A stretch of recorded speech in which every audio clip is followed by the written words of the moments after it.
就是往右拐响吗？这台车转弯的时候，据车主说有异响，他怀疑呢是球笼的响，但是我感觉不像。你别进去我检查不出来。你先搞外边先试出来声音，我先让我听一下这个声音。哎呀，这什么响？弹簧啊！我试一下看。哎呀，听到一个嘎当嘎当响，嘎噔一下。哎呀，嘎噔一下，听没听见？嘎噔一下。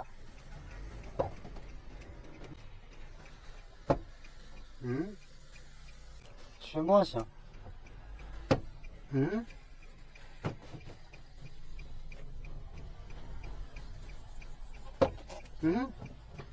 没听见？嘎噔嘎噔，这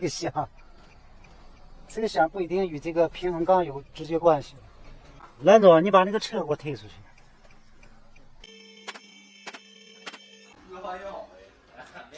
就是走这个康巴道特别响吗？杠当杠当杠当杠当的。那为什么就是不定期的响？我说你一个劲儿响，一两下就响。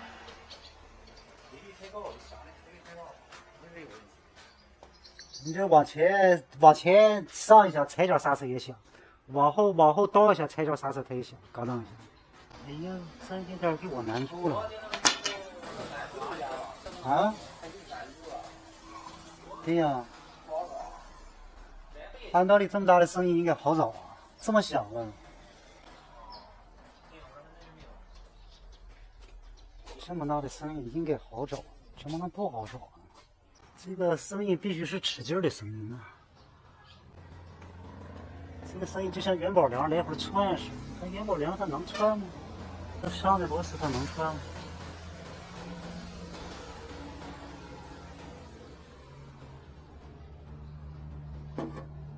成没烂，你看要不烂它就烂，它从里往外就烂那个点玩意儿啊！我操，震动啊！元宝梁震动啊！看看，这玩意儿窜的，我听这个动静就像是元宝梁什么窜的声音。看到？看到动了吧？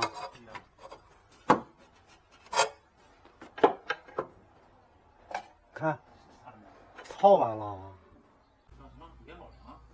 对呀，元宝梁窜了，不是螺丝松了，元宝梁螺丝松了的很少是。它这个声音和一般的声音不一样，和我一般听见的声音不一样。它这个声音一听就是哪有窜的声音。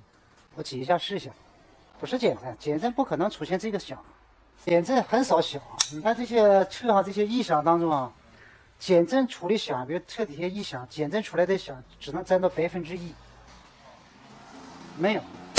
其实我修了这么多年车，真正减震器响的我也没遇到过10个。你看，看，送，你看这送多大？这是，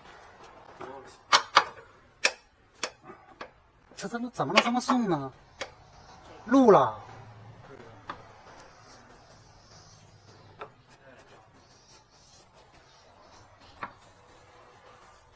我操，要录了可麻烦了。录那个也不行。对呀，你要是录了螺丝录了行，你要毛录了麻烦了。里边扣不到，看不见。先换螺丝试试。上不紧了，它才出现这个元宝梁窜动，元宝梁窜了它响。